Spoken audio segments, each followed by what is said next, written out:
운동역학은 그 운동의 원인이 되는 힘에 대해서 하는 거예요. 그러니까 우리가 너무도 많이 알고 있는 근력 한번 써볼까요? 밥 먹기 전에 자 한번 해봐. 막 이렇게 쓸 수 없으니까 자 펜 놔봐. 다 놔. 자 손바닥 대. 자 이거는 최대한 5초간 팍 미는 겁니다.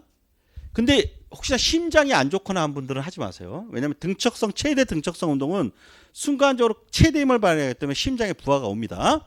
그러니까 그렇지 않은 분들은 최대한 5초 너무 짧다. 10초. 이건 얼굴이 표현해 주게 돼요. 표정 막 이래갖고는 이게 아닙니다. 얼굴이 빨개지거든요. 이거는 왜냐하면 심장에 가까운 쪽에서 힘을 쓰기 때문에 얼굴에 피가 쏠립니다. 빨개지지 않으면 인정하지 않습니다. 자 10초간 최대한입니다. 준비 시작. 팔이 안 떨려?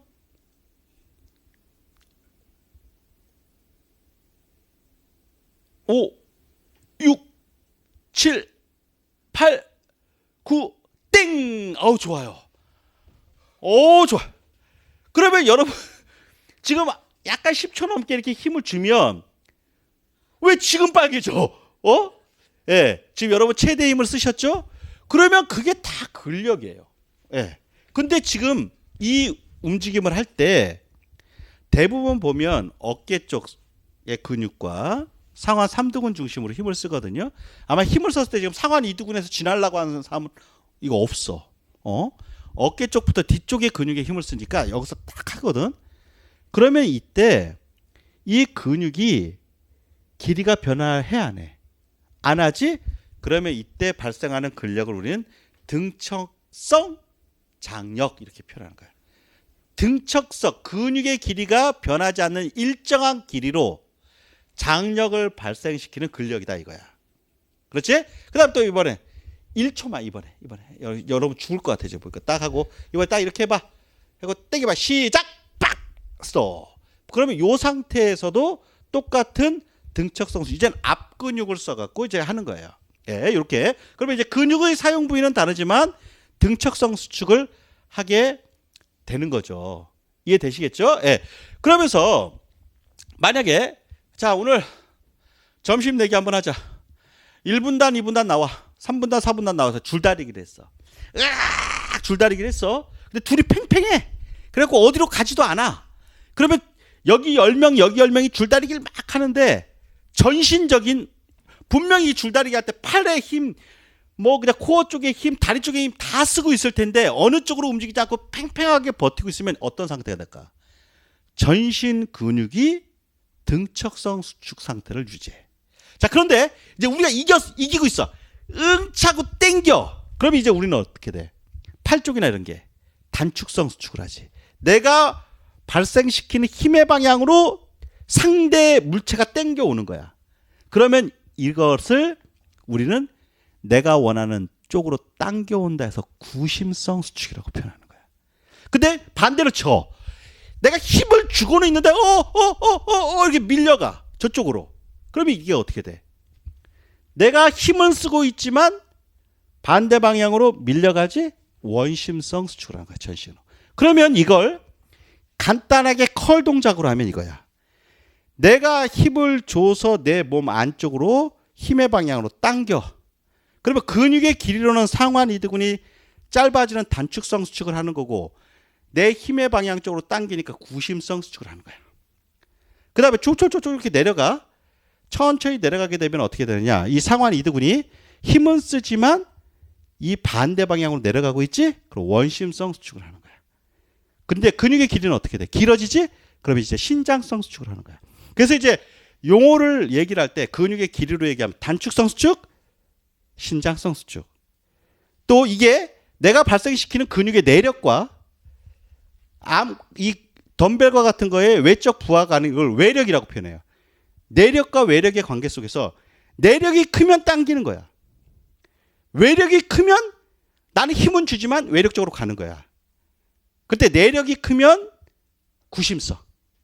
반대로 내력이 작고 외력이 크면 원심성 수축. 예, 이렇게 나중에 이야기를 하게 될 거예요. 이런 근력들이 나오고요. 나는 왜 힘을 안 썼는데도 막 호덕거덕거리지? 그다음에 이제 지면 발력. 이제 지면 발력은 지면에 가하는 힘에 의해서 운동의 제3법칙 작용 반작용 법칙에 의해서 똑같은 힘의 크기가 발생하는 거예요. 여기 봐봐. 여러분 봐봐. 내가 여기서 이제 80kg로 내려 눌러. 그러면 지면도 똑같이 80kg로 날 미는 거야. 그러니까 80kg로 내려 누르고 그러면 이게 나중에 80kg 중이라고 표현해요. 예? 정확하게 힘의 단위로 하면 그러면 이제 만약 중력 가속도를 10으로 잡으면 이게 800N 이렇게 되거든요. 예? 그러면 이 지면에서 똑같은 힘의 크기이면서 방향이 반대인 800N의 힘이 지면 발력으로 작용하는 거예요. 예. 근데 만약 이때 내가 이러고 있다가 이렇게 힘을 줬어. 이렇게 힘을 줬어. 그러면 지면 발력이 커질까 작아질까? 그래, 커져요. 그래서 여러분이 몸무게 재려고 이렇게 체중계 가서 이렇게 힘을 주면 더 커져요, 작아져요? 커져요. 우리가 알고 있는 저울이 지면 발력계예요. 가장 대표. 그러니까 내가 누르는 힘에 의한 발력을 표현해 주는 거예요. 그러니까 그때 내가 이러고 있다가 우리가 왜 보통 몸무게가 적게 나가고 싶어 하죠, 사람들이 다. 그런데 만약 거기다 힘을 이렇게 주면 실제로 내 몸무게 800N에다가 다리에서 누르는 만약에 100N의 힘이 있다면 지면에 몇을 줘요? 900N을 주겠죠? 그러면 그 900N, 이 800N에 또 추가적인 힘 100N이 합쳐져서 900N의 힘이 지면 발력으로 이렇게 작용을 하게 돼요. 예. 이런 것들을 결국 힘이죠. 그런 종류를 우리가 나중에 공부할 거고요. 자, 토크. 토크 자체가 T로 표현을 해요. 간단하게. 예, 토크는 뭘로 표현되냐면 가해지는 힘 곱하기 모멘트 팔의 길이 이렇게 표현을 하는데 보통 이제 조금 이따 바로 뒤에 나올 겁니다. 어떤 공이 있다. 그러면 이 공에 중심이 있다. 그 중심을 벗어난 힘을 가하면 그 힘의 연장선이 중심을 벗어나잖아요. 그러면 이걸 우리는 뭐라고 얘기하냐면 중심에서 한쪽으로 벗어났다, 한쪽으로 편중됐다 해서 편심력 그래요. 또는 이걸 이심력이라고도 표현해요. 그러면 이 편심력이 작용하면 이때 이 중심으로부터 이 힘까지의 수직거리, 가장 최단거리라고 할 수 있죠. 요거를 우리는 뭐라고 하냐면 이걸 모멘트 파이라고 해요. 회전을 일으키는 팔이다 이런 얘기예요. 예. 그래서 이 모멘트 팔의 길이와 이게 모멘트 팔이에요. F가 이게 편심력이에요. 이거의 곱에 의해서 이 물체가 이렇게 회전하는 거예요. 그 회전시키는 힘의 성분이 바로 토크예요. 예. 그래서 우리가 각종 회전이 나오게 되면 이 토크가 발생을 하는 거예요. 예. 그래서 이 토크에 대한 내용들이 또한 뒤에서 아주 자세하게 또 각운동 상황에서 또 얘기가 될 거예요. 그러니까 이것도 힘이다 이거죠. 예. 그래서 이것들이 운동 역학에서 다뤄지고요. 그다음에 이제 관성 모멘트. 우리가 관성이라고 하면 현재 상태를 그대로 유지하고 있는 거잖아요. 그러면 관성 모멘트란 단어가 나오잖아요. 무조건 이거는 각운동 상황이라고 생각하시면 돼요. 모멘트란 단어가 나오면 그래서 관성 모멘트는 결국 뭐냐? 각관성이에요. 회전하는 물체의 관성이에요. 여러분 어릴 때 놀이터를 가보면 회전틀이 있었죠. 친구들끼리 딱 올라가면 빙빙 돌리잖아요. 예. 그때 재밌는 게 언제가 재밌어요? 회전틀 또 뭔지 모르는 또 어둠의 세력이 있구나. 이렇게 있으면 샥샥 이렇게 돼 있으면 친구들끼리 나자 빨리 돌려 이렇게 있잖아, 그지? 그럼 친구들이 막 돌리잖아. 그러면 이 친구들이 여기에 가운데 이렇게 몰려 있으면 돌리기 쉬워 어려워? 돌리기 쉽지. 여기 바깥쪽에 있으면 돌리기 어렵지. 그러면 이게 뭐냐? 가운데 몰려 있으면 관성 모멘트가 작은 거야. 그러니까 회전시키기가 쉬워. 그런데 이렇게 멀리 떨어져 있잖아. 회전시키기 어려워. 그리고 또 이렇게 멀리 떨어져 있으면 회전시키기도 어렵지만 일단 회전하잖아. 멈추기도 어려워. 그게 관성 모멘트야. 요 개념이야. 그래서 우리가 여기 자 우리 선생님 몇 킬로? 선생님 몇 킬로? 70kg. 90kg를 합시다. 좀 차이가 확실하게 보이게. 자, 그럼 70kg, 90kg인 무게의 두 명이 있어요. 그러면 요 두 명한테 똑같은 힘을 작용할 때 누가 더 쉽게 넘어질까요? 가벼운 사람이 쉽게 넘어지겠죠. 그럼 쉽게 넘어진다는 건 현재의 상태를 잘 변화시킬 수 있다는 거예요. 그러니까 어떠냐면 어떠한 물체의 질량 혹은 그거의 중력과 속도에 곱한 무게가 많으면 현재의 상태를 변화시키기 어려워요. 그러면 현재의 상태를 변화시키기 어렵다는 건 관성이 크다고 얘기를 해요. 그러니까 우리가 관성, 습관할 때 그 관입니다. 현재 상태를 그대로 유지하려고 하는 성질, 그게 관성이에요. 예, 그거를 우리는 이너시아라고 영어로 표현해요. 그래서 그 이너시아가 I라고 표현을 합니다. 그런데 관성 모멘트 그러면 모멘트 오브 이너시아 이렇게 표현하거든요. 그래서 대문자 이렇게 I로 표현을 합니다. 그래서 이 관성 모멘트는 결국은 선운동에서는 그냥 관성이라고 표현하는 거예요. 그냥. 그걸 또 무게가 중요하게 영향을 미치기 때문에 질량 관성 그럽니다. 그러니까 무게가 가벼우면 쉽게 변화시킬 수 있고 무게가 무거우면 변화시키기가 어렵고 또 가벼우면 변화됐다가 멈추기도 쉽고 무거우면 변화시키기도 어렵지만 일단 움직이고 있으면 멈추기도 어렵다. 예를 들면 여기서 가벼운 물체가 올 땐 탁 멈추기 쉽지만 굉장히 무거운 물체가 오면 멈추기 어렵잖아요. 그게 다 이제 선운동 상태에서의 관성이 크기 때문에 그래요. 그래서 회전하는 물체의 관성을 관성 모멘트라고 한다. 이것 또한 운동 역학에서 다룬다. 이렇게 알아놓으시고요. 나중에 우리가 자세히 설명을 할 거예요. 그 다음에 또 운동량. 운동량은 뭐냐면 그 물체가 어떠한 특정 질량이 있을 때 그 물체가 이동할 때 속도가 발생할 때의 고유한 물리량을 우리가 운동량 그래요. 그래서 질량 곱하기 속도에 의해서 결정되는 거예요. 만약에 70km, 90km의 두 명이 있는데 똑같이 5m/s로 이동하고 있어요. 달리고 있단 말이죠. 그럴 때 70 곱하기 5 하면 350일 거고요. 90 곱하기 5 하면 450일 거예요. 그러면 두 사람의 속도는 같지만 질량이 다름으로써 운동량이 다르죠. 그렇죠? 또 두 사람이 다 70km로 동일하다고 할 때 한 명은 5m/s로 달리고 한 명은 10m/s로 달리면 한 명은 70 곱하기 5에서 350의 운동량, 한 명은 70 곱하기 10해서 700의 운동량이 있을 거예요. 그러면 동일한 무게지만 속도가 다름으로써 운동량이 달라지는 거예요. 그것을 우리는 운동량 이렇게 얘기해요. 그래서 이 운동량을 속도에 대해서 적분을 하게 되면 이게 2분의 1 mv 제곱이 되거든요. 그러면 이것이 여러분 잘 아는 뭐예요? 운동 에너지가 돼요. 그래서 운동 에너지를 미분하게 되면 운동량이 되고요. 예. 속도에 대한 미분이죠. 예. 또 운동량을 속도에 대한 적분을 하면 운동 에너지가 되는 거예요. 예. 그러니까 미분 적분의 개념이 여기서 또 나오거든요. 그렇지만 뭐 시험에서 이걸 미분하면 뭘까요? 뭐 적분하면 뭘까요? 아마 이렇게는 안 나올 것 같고 우리가 개념적으로 아는 거예요. 그러니까 결국 에너지의 개념으로 가보면 그래서 제가 더 많이 얘기하는 게 에너지는 뭐예요? V의 제곱이죠. 그죠? 제곱이라고 하는 건 뭡니까? 여러분 두 배와 제곱은 하늘과 땅 차이죠. 그렇잖아요? 네. 선생님 100만 원이 있는데 두 배 드릴까요? 100만 원의 제곱을 드릴까요? 제곱이죠. 예. 100만 원을 두 배 하면 200만 원이지만 100만 원의 제곱을 하면 1억이 되지 않습니까? 예. 에너지는 바로 그런 개념이에요. 속도가 운동량은 속도가 두 배가 되면 운동량은 두 배가 되는 거예요.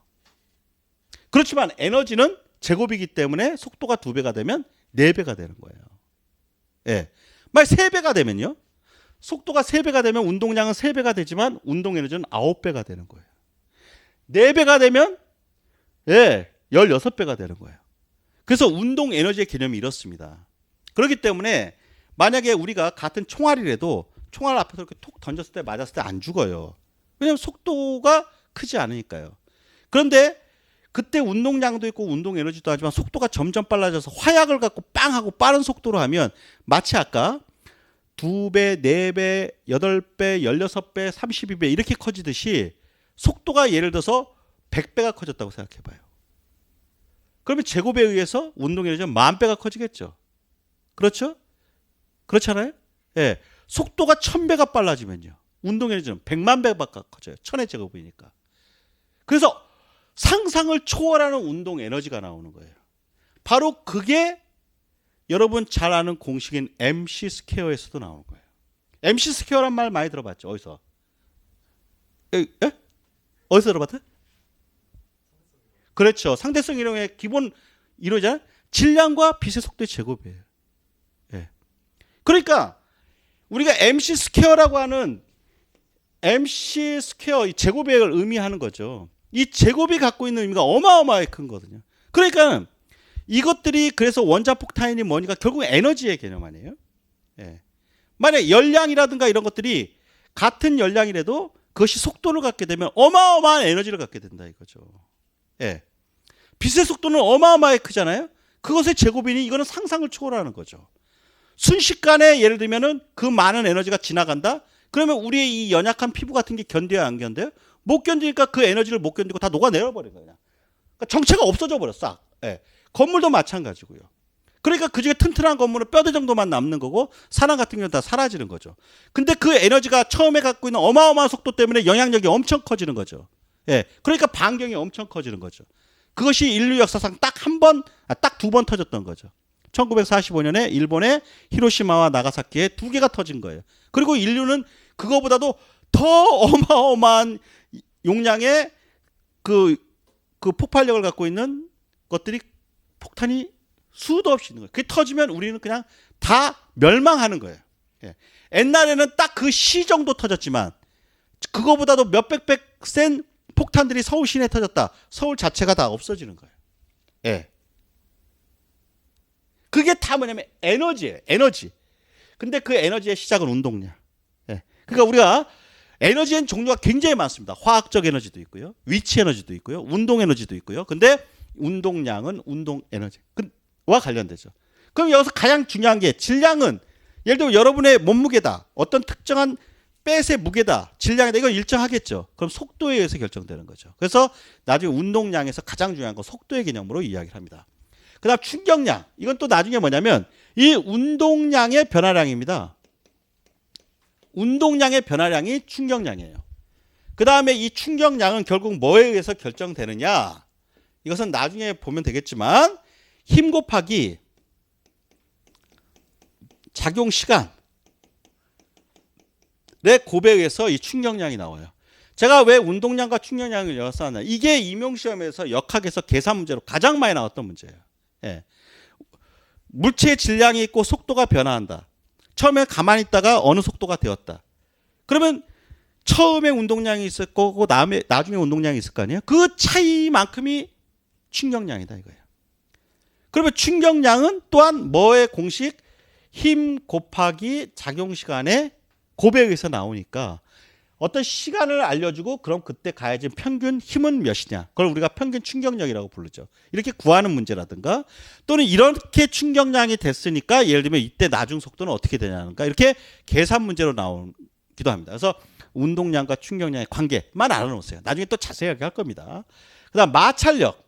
이 마찰력에는 우리의 손과 손을 마주하거나 여러분의 엉덩이와 지금 예를 들면은 의자 사이에 다 마찰력이 있거든요. 접촉하고 있는 물체 사이에 작용하는 힘이에요. 마찰력. 근데 이 마찰력은 보통 이동 방향과 반대 방향으로 작용합니다. 그래서 만약 여러분이 앞으로 나아가려고 할 때 반대 방향으로 마찰력이 작용을 하게 되고요. 내가 예를 들면 브레이크를 건다 하면 그 반대 방향으로 또 마찰력이 작용하고요. 그럴 때 이와 같은 물체와 물체 사이에 작용하는 걸 우리가 보통 표면 마찰력이라고 하고요. 예를 들면 떠다니는 공기, 물 이와 같은 거와 어떤 운동체 사이에 마찰이 나오면 그걸 우리는 유체 마찰력이라고 해요. 그래서 이 마찰력 관련 문제도 시험에서 많이 나왔던 건 특히 유체 마찰력과 관련돼서 매그너스 효과라든가 베르누이 정리라든가 이런 것들을 활용한 문제들이 또한 많이 나왔어요. 자, 그래서 지금 이게 딱 두 페이지입니다. 두 페이지를 하면서 우리가 다시 한번 정력학이 있고 동력학이 있고 또 동력학에는 운동학과 운동역학이 있고 운동학에서는 힘적인 요소가 아닌 그 힘의 작용이라든가 이런 거에 의한 결과 속도라든가 위치의 변화 쪽에 초점을 맞추고 운동역학 쪽은 각종 힘 지금 여기서 얘기했던 근력이라든가 지면 발력이라든가 또는 뭐 충격량이라든가 운동량이라든가 등등등등 모멘트, 토크 전부 다 힘과 관련된 건 다 운동 역학에서 다루어지게 됩니다. 자, 여기까지 하고 잠시 쉬었다 진행하겠습니다.